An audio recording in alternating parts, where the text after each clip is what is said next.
গণপ্রজাতন্ত্রী বাংলাদেশ সরকারের নবনির্বাচিত প্রধানমন্ত্রী জনাব তারেক রহমান একের পর এক কার্যকরী সিদ্ধান্ত নিচ্ছে।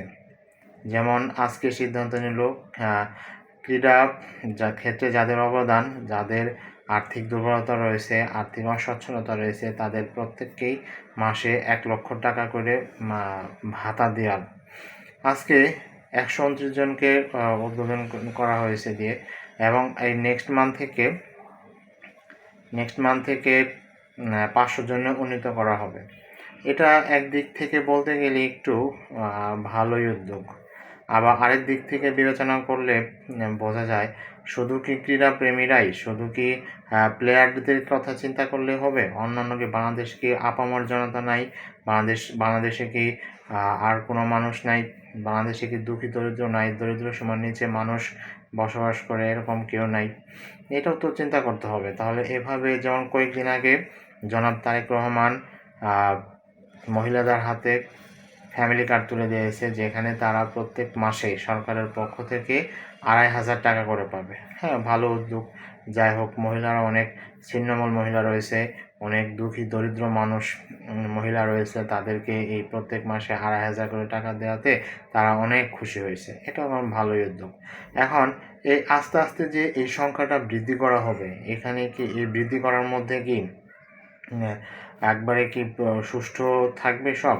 এখানে কি কোনো দুর্নীতি হবে না? এখানে তারেক রহমানের নেতাকর্মীরা কি তারা সেখানে টাকা পয়সা খাবে না? অন্যদের কাছ থেকে টাকা পয়সা নিয়ে এখন এটা অবশ্যই এখন সময়ই বলে দিবে, ভবিষ্যতে বলে দিবে আসলে এই জিনিসটা আসলে কোন দিকে যাচ্ছে। তারপর কিছুদিন আগে তারেক রহমান এই ফ্যামিলি কার্ড ইস্যু করার পর আবার কৃষকদের জন্য একটা কার্ড চালু করছে, যারা সেখান থেকে তারা ন্যায্য মূল্যে কৃষি পণ্য পাবে, ন্যায্য মূল্যে সার পাবে, যেখানে যারা তাদের জন্য অনেক উন্নতি হয়, তাদের জন্য অনেক সঠিক হয়, এবং সেই সিদ্ধান্ত নিয়েছে, যে খুব ভালো উদ্যোগ। কারণ যেহেতু বাংলাদেশ অনেকটা ডিপেন্ডেন্ট কৃষির উপর, তো কৃষির জন্য ভালো কিছু করলে অবশ্যই আশা করি ভালোই হবে।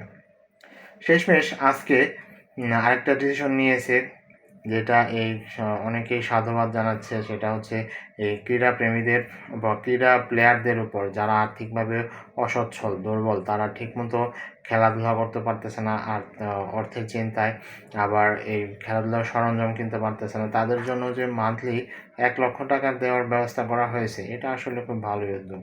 আবার পর্যায়ক্রমে যেটা বলছে নেক্সট মান্থ থেকে ৫০০ জন উন্নীত করা হবে। এটা আসলে একটা ভালো উদ্যোগই বলতে গেলে। তাহলে আবার এর মধ্যে নিয়েও কি দুর্নীতি হবে না? এর মধ্যে নিয়েও কি অনেক কিছু হবে না? সেটা কি অন্য মানুষ কি এভাবেই আস্তে আস্তে মেনে নিবে? কারণ তারেক রহমানের এই উদ্যোগ এই বিষয়গুলো হয়তো অনেক প্রশংসা করা হবে। অনেকের মনেই আনন্দ দিবে, যে যারা বিশেষ করে এই সুবিধাটি পাবে তারা কিন্তু অনেক বেশি খুশি এবং অনেক বেশি আনন্দিত হবে। আপনাকে দিলে আপনিও খুশি হবেন, আমাকে দিলে আমিও খুশি হতাম। যাই হোক, যে উদ্যোগ নিতেছে আশা করি সামনে আরও ভালো হবে, সামনে আরও সুন্দর কিছু হবে, এই প্রত্যাশা রইল।